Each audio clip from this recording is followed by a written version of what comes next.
Welcome to Love Your Life After Divorce, the podcast where you'll learn everything you need to know to rebuild your life after divorce from the inside out. Let's dive in. Hey there. I am so excited that you're joining me today because what I'm going to share in this episode will help you deal with any emotionally challenging situation that comes up in your life. When you go through something painful involving grief, sadness, frustration, anger, or fear, what I'm going to share in this episode will help you immensely through that kind of situation. In episode 1, I talked about how emotional pain is very common when you're going through a divorce. No one likes to feel it. And often you want to just figure out a way to get out of the pain as quickly as possible. You wish you had a remote control that you could just fast forward through this hard part of your life. The bad news is that that is not possible, and we just can't bypass or skip over painful emotions. And the more you try to do that, the worse it is for you in the long run, and the longer it takes to heal. The good news is there's a healthy way to deal with painful emotions that actually helps you feel better faster and move on more quickly so that you can start enjoying your life again after divorce. The key is to face the painful emotions head on, to allow them to be there, accept them as a necessary part of the process. And that's what I covered in episode 1. It feels really counterintuitive, but you truly do have to feel it to heal it. If you haven't listened to episode 1 yet, I really recommend that you do that so you can learn the very simple but powerful exercise that I teach in that episode that allows you to feel and allow the emotion. If there are any topics, by the way, that you'd like me to talk about on the podcast, please let me know. Reach out and share any questions or topics that you'd love help with. I would absolutely love to speak to whatever you are currently dealing with. And I'm sure that lots of other divorced women out there are going through a similar situation. So feel free to email me any questions or suggestions at Angie@angiewilsoncoaching.com. So today I want to continue talking about emotional pain, but I actually have some really good news to share with you. There is some emotional pain that you can avoid or just get rid of.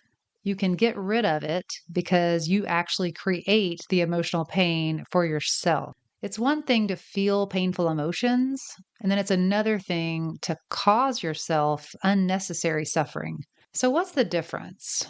How can you tell which painful feelings you're having are necessary and which ones you can get rid of or avoid?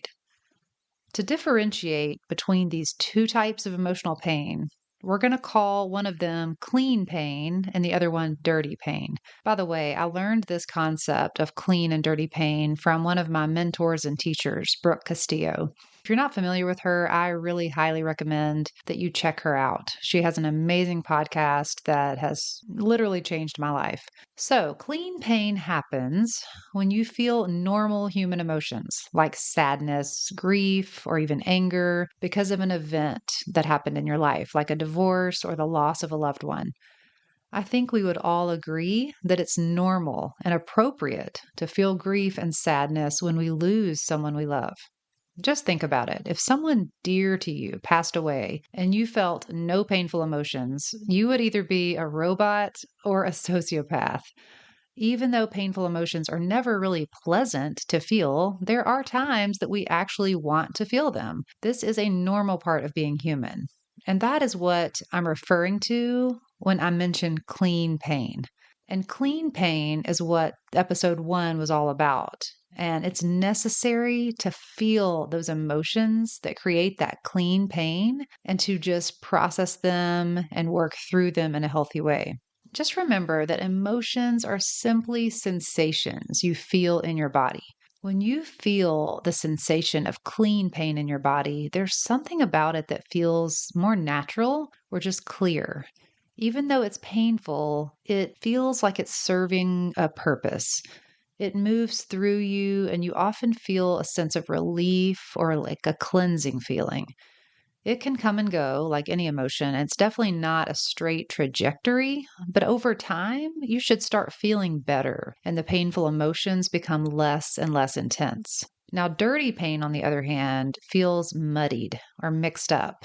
There's a sense of frustration about it, like you're stuck and you don't know how to get out. It feels more like suffering than clean pain does. It can also feel really exhausting and heavy. Now, I'm not sure if you're familiar with this concept or not, but the vast majority of the time, your emotions are created by what you're thinking.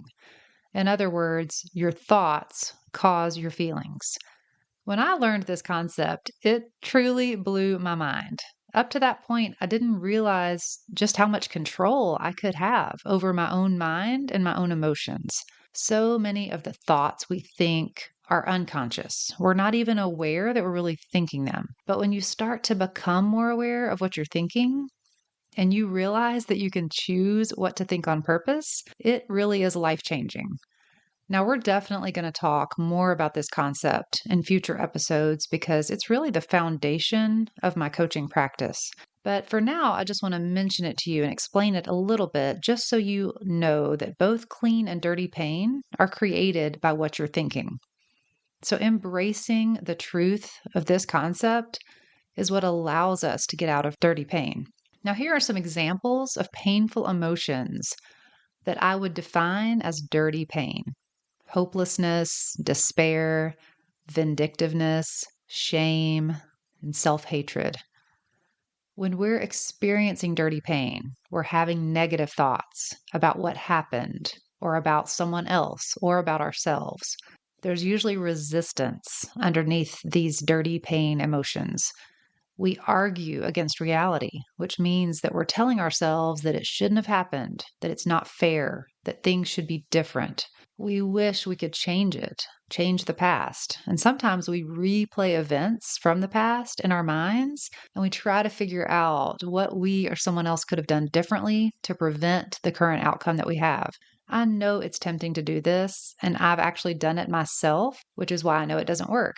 When we argue with reality, we are completely wasting our time and energy. As Byron Katie says, when you argue with reality, you lose, but only 100% of the time. So I encourage you just to notice when you're doing this, when you're arguing with the past and when you're arguing with your current reality, and just realize that it is not helpful at all. I hear from a lot of divorced women who are stuck in dirty pain. They are creating so much suffering for themselves and they don't even know it. They get confused and they think that this is just a part of the normal experience of divorce, and it's truly not. So I really hope that by learning about this today, this will help you avoid that dirty pain and alleviate a lot of the suffering that you may currently be feeling. So let's talk about what it feels and looks like to experience clean versus dirty pain so that you can begin to recognize it in your own life and get out of some of that pain and suffering that you're feeling. When you're grieving the loss of your ex or your marriage itself, it's normal and helpful to be sad and to grieve. It creates clean pain when you think about the good times you had and you miss your ex. When you remember the positive things about the relationship and you're sad that you're no longer living that life. When you miss the stability, the friend group, the church life, your ex's family, all of that creates clean pain and it needs to be accepted and felt, like I shared about in episode 1. On the other hand, we create dirty pain or suffering for ourselves when we have thoughts like, I'll never be that happy again. The best years of my life are over. Who's going to want a 45-year-old woman with 4 kids? All men are garbage. When we think thoughts like that, we feel pessimism, we feel hopelessness and despair. Here are some other examples of thoughts that create dirty pain. He never really loved me. It was all a game. Why wasn't I enough for him? I've scarred my kids for life. These types of thoughts not only cause dirty pain and suffering, which feels miserable, but they also keep us stuck. Now, there's no specific timeline for how long it takes to heal after divorce. I've heard some people try to come up with different guidelines based on how long you've been married, but I just think there are way too many variabilities to come up with any kind of formula that tells you how long you should grieve or heal after divorce. Each situation is so different. But I will offer that if you've been stuck in the same emotional space for years, or even months in the same exact space and you don't feel like you're healing or making any progress at all, then you probably are stuck in the spiral of negative thoughts that cause dirty pain. So, just how much dirty pain or suffering are you creating for yourself?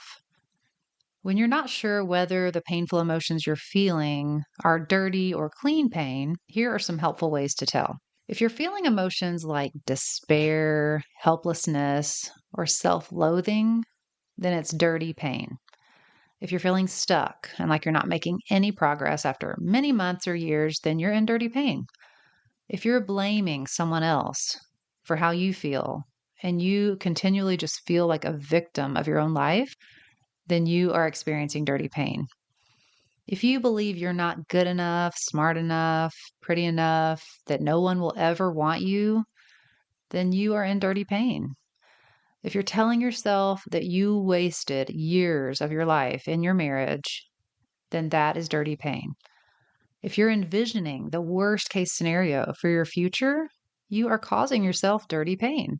If you're experiencing a lot of regret, shame, guilt about your past actions, then you guessed it, you're creating dirty pain. Now you have some ideas of those specific ways and thoughts that we have that create dirty pain for ourselves. And you're starting probably to recognize some of those negative thoughts. When I listed off some of those thoughts, some of them probably stood out to you in a strong way that let you know that you tend to think those things. So now you have a little bit of an idea and an understanding of the difference between clean pain and dirty pain. And you may be recognizing, like I said, some of those negative thoughts you're having that are really creating your own suffering. So now the question is, how do you stop? How do you get rid of the dirty pain? Well, very simply put, you start managing your mind by choosing what to think on purpose. You recognize when you have one of those negative thoughts that leads to dirty pain, and you practice thinking something different.